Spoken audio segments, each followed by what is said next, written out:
Ensimmäinen leiripäivä Kanariasaarilla Mas Palomasissa lähestyy iltaansa ja yötä. Joukkue alkaa pikkuhiljaa vetäytyä illalliselle.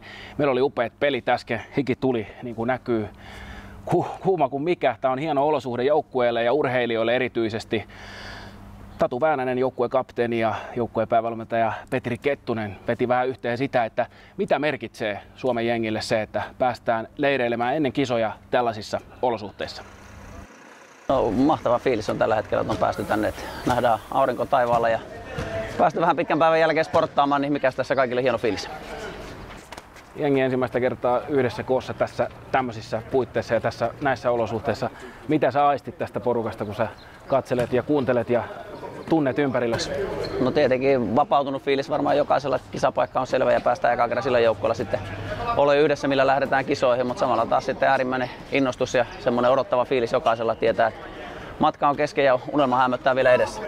Mitä sä ajattelet, kun sä katselet näitä joukkueen jäseniä vähän pikkasen yksilöidymmin, jos nyt ei mennä ihan pelaajakohtaisesti, mutta mennään niin kuin, että tavallaan nytkin kun äsken pelattiin, niin pelattiin kokeneet vanhat vastaan nuoret, niin mitä sä näet, kun sä katsot niitä vanhoja?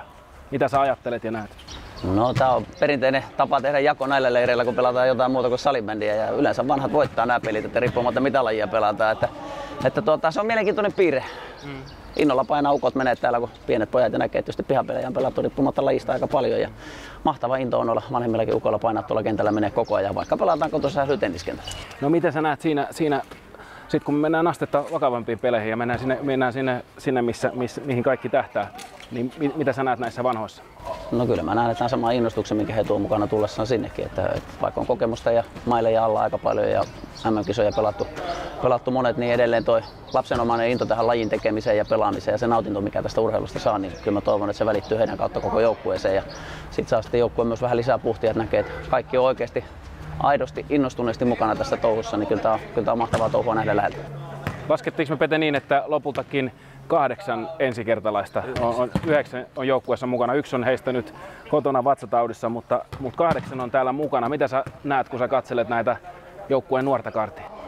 No samantyyppistä tietenkin, herätään vielä katsoa missä mennään, mikä on tilanne, minkä sellaista touhua täällä on. Tää on heille uutta tää lämpöleirillä oleminen ja varmaan eka päivä menee vähän katsellessa maailmaa, mutta huomenna mä luulen, että heistä saadaan ihan ne ihanat persoonat sieltä esille, mikä heillä on normaalistikin leireillä ja maajoukkojen tapahtumissa mukana. Mitä sä haluat, Pete, tuoda täällä? Tää on, nyt jo huomaa tässä, kun ensimmäistä päivää vietetään, yhdessä ollaan matkustettu, tehty, sitten on majoitettu, käyty yhdessä syömässä ja nyt pelattu ja otettu kunnon hiki, niin tässä aistii jo semmoista yhteen hitsautuvuutta. Mikä tämän leirin perimmäinen tarkoitus sun mielestä on?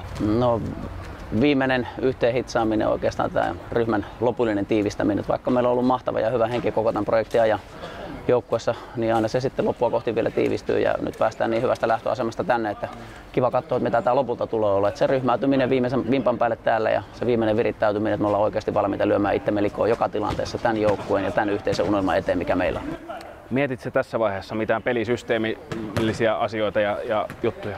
Kyllä me tietenkin täällä niitä päivittäin mietitään ja huomenna aloitetaan sitten purkaa meidän vastustajia siinä järjestyksessä, mitä ne tulee tuolla MM-kisossa vastaan videoiden kautta. Ja aloitetaan Saksasta ja Latviasta ja siitä lähdetään viemään sitten loppuviikkoa kohti aina päivän kerralla uusi vastustaja ja katsotaan mitä sieltä tulee sitten vastaan ja pelaajat pohtii miltä se peli näyttää, miten siihen pitää reagoida ja sitten katsotaan yhdessä niitä ratkaisumalleja, miten kannattaa ehkä tehdä. No mitä sun mielestä tässä vaiheessa voi vielä tehdä? Nyt kun me ollaan täällä yhdessä, niin kaikki avaimet on vielä joukkueella omissa käsissään tavallaan vaikuttaa siihen lopputulokseen. Ja jos jossain tapauksessa vaikuttaa jopa isosti siihen, niin mitkä on sun mielestä semmoisia juttuja, mitä tässä vaiheessa voidaan vielä parantaa ja vielä tehdä vielä vähän isommin ja paremmin? No kyllä mä enemmän näen tämän henkisen puolen asian sen tärkeimmäksi jutuksi, mitä me täällä tehdään. Totta kai peliäkin käydään läpi se, mitä tarve vaatii, pikkasen korjausliikkeet sinne videoiden kautta, mutta kyllä se iso juttu on täällä tämä henkinen virittäytyminen ja oikeasti se energian kerääminen, raskas syksy, pitkä syksy, tiukka kesä alla kaikilla meidän pelaajilla ja nyt saadaan sitten ladata akut oikeasti täyteen, että tämä joukkue lähtee sitten virtapiirit täynnä ja patterit täynnä virtaa sinne Göteborgiin ja katsomaan sitten, mitä se viikko tuo tulossa. Millaisia fläppejä, millaisia tauluja sä liimailet hotellihuoneen seinälle, millaisia suunnitelmia sinne ikuistuu? No kyllä siellä aika paljon tavaraa rupeaa jo nyt olemaan, että taitaa seinät käydä taas ahtaaksi, mutta ei se mitään, otetaan vanhempaa pois ja pannaan uutta tilalle. Että pyritään kartoittamaan vähän taas eri juttuja ja mietitään vähän eri vinkkelistä ja aina on loistavaa, kun päästään coachien kanssa ja koko johtoryhmän kanssa istuu yhdessä alas, niin jokainen tuo oman näkemyksensä asioihin, yhteisiin juttuihin, liittyy peliin tai pelin ulkopuolisiin juttuihin ja mankeloidaan niitä. Noin vakavasti ottaen, niin mitä suunnitelmia sieltä löytyy? Ei tarvitse nyt yksilöidä niitä eikä avata sen enempää, mutta mitä kaikkea sieltä seinältä löytyy? No sieltä löytyy tietenkin koko kisaviikon juoksutus niin pelien osalta kuin sitten yleisen toiminnan osalta, minkä verran harjoitellaan, mitä harjoitellaan, minkä verran palaverataan. Ajatelmat siitä, että minkälaisilla viisikoilla missäkin pelissä pelataan, että miten kokoonpanot rupeaa muodostumaan sen viikon aikana. Ne on tietenkin nyt valmiina ja sitten kisaviikon aikana vaan eletään tilanteen mukaan siinä hetkessä ja reagoidaan sen mukaan, mikä tarve on. Tatu, hienot puitteet, hieno ilta. Tämmönen harras hetki, hiki päässä pelin jälkeen. Millainen tunnelma joukkueen kapteenilla?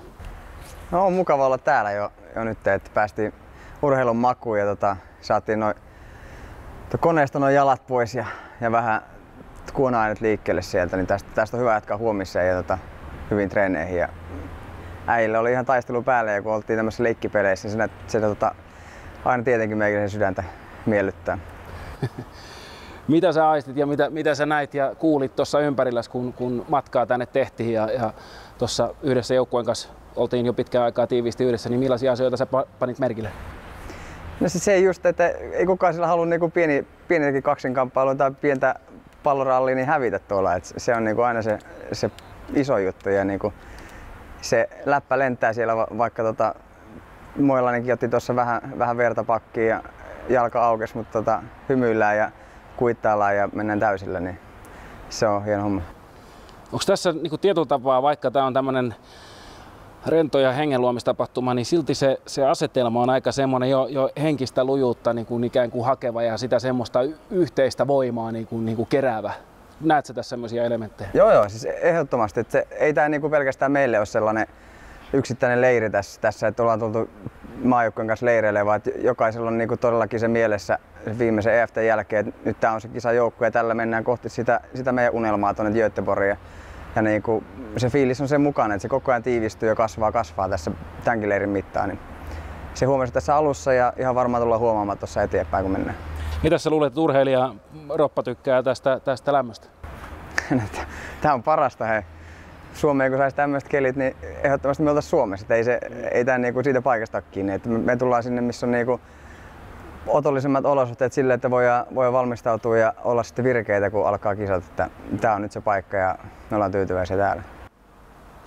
No, millaisia asioita sä mietit nyt, kun tässä on kisojen alkuun aikaa sellaiset, no ei tässä nyt ole kuin 1,5 viikkoa siihen, kun ensimmäinen ottelu pelataan itsenäisyyspäivänä, niin millaisia asioita sä mietit nyt tällä hetkellä, kun se tavoite on jo niin lähellä, joka silloin se edellisen projektin päätöksen jälkeen oli taas 2 vuoden päässä. Nyt se on 1,5 viikon päässä. Kyllä.